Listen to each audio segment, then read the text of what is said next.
On prayer. And in praying, do not heap up empty phrases as the Gentiles do, for your Father knows what you need before you ask him. Matthew 6, verses 7 through 8. We should constantly and unceasingly repeat the Jesus prayer. Only the name of Christ must remain inside our heart and mind. When we neglect our prayer, that is our communication with God, then the devil finds the chance to confuse us with negative thoughts. Thus, we end up not knowing what we want, do, or say. The soul must be constantly ready and alert and always in contact with the spiritual headquarters, that is, God. Only then will it feel secure, full of hope and joy. When I was in the Army, during the war, I was a radio operator. I noticed that we felt secure only when we communicated with the Army Division on an hourly basis. When our communication was limited to every 2 hours, we felt a little bit insecure. Sometimes, when we could only be in touch with them twice a day, we felt uncomfortable, lonely, and lost. The same thing applies to our prayer. The more we pray, the more secure we feel, on a spiritual basis, of course. When someone is involved in manual labor, it helps him a lot to say the Jesus prayer at the same time perform his task.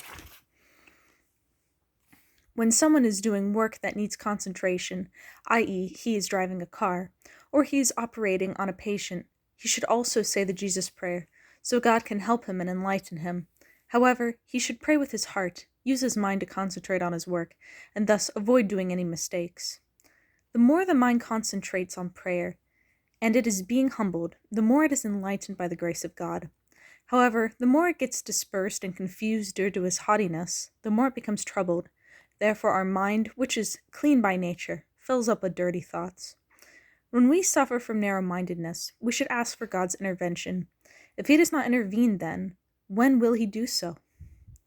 We must pray for other people with contrition and pain in our soul.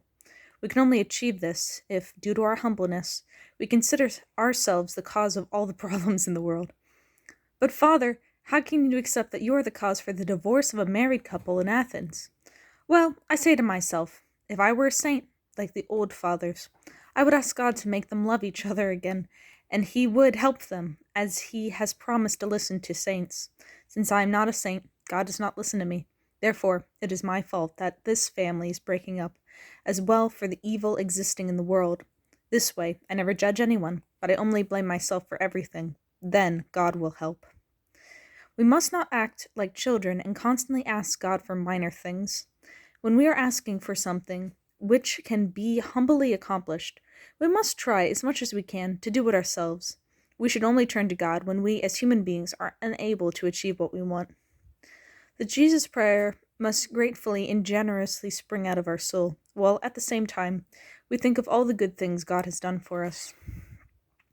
We should always say the Jesus prayer wherever we are, not just in the morning or at night. When we walk, we not waste our free time, but instead take advantage of it and repeat the prayer. When we are working in a busy place, and it is difficult to us to concentrate on praying, we can quietly chant without disturbing others. If someone prays correctly, God listens to him, as long as what he is asking in his prayer is for the benefit of the person he prays for. The prayer of those who pray for the world benefits the faithful Christians who have a specific and serious problems, because both the former and the latter are turned to the same frequency. When I wish to rest, I pray. I realized that the only effective way to get some rest is through praying. Therefore, pray and study. When you are about to begin your prayer, first read a section from the Holy Bible or a story from the Grammaticon to get your mind together and your heart warmed up. Then start praying. Through your prayer, you can sanctify yourself as well as you work. When there are new people at your place of work, first teach them how to become spiritually revived, and then show them the practical side of the work. I will give you an example to indicate that this is both for your own benefit as well as for the benefit of your fellow workers. Suppose someone owns a tailor shop. His employees, who are not pious, curse while they were doing their work. As a result, the people who wear the clothes they are suing will be under the influence of the devil. Gradually, they will realize that something is wrong with this tailor shop and will start looking for another. God's grace will also abandon the tailor shop, which will eventually close down. The opposite happens if the owner employs pious workers and looks first after their spiritual education and then shows them the art of his work. In our days, people prefer to purchase their icons and other items from monasteries. They do so because they know that monks and nuns say the Jesus prayer while working, and everything they do is blessed. When people visit a monastery and eat food cooked without oil, they find it very tasty and say, "I haven't eaten such a tasty dish, even in the best restaurant. How can it be so tasty when it was cooked without oil?" When the cook of the restaurant curses when he is cooking and never goes to church, how can the food be blessed? On the contrary, the monk is praying. While cooking, his heart is filled with positive thoughts. He thinks that he is preparing food for earthly angels to eat. Moreover, when monks sit at the table to eat, they say a prayer to bless the food. How is it possible, then, for the food not to taste good?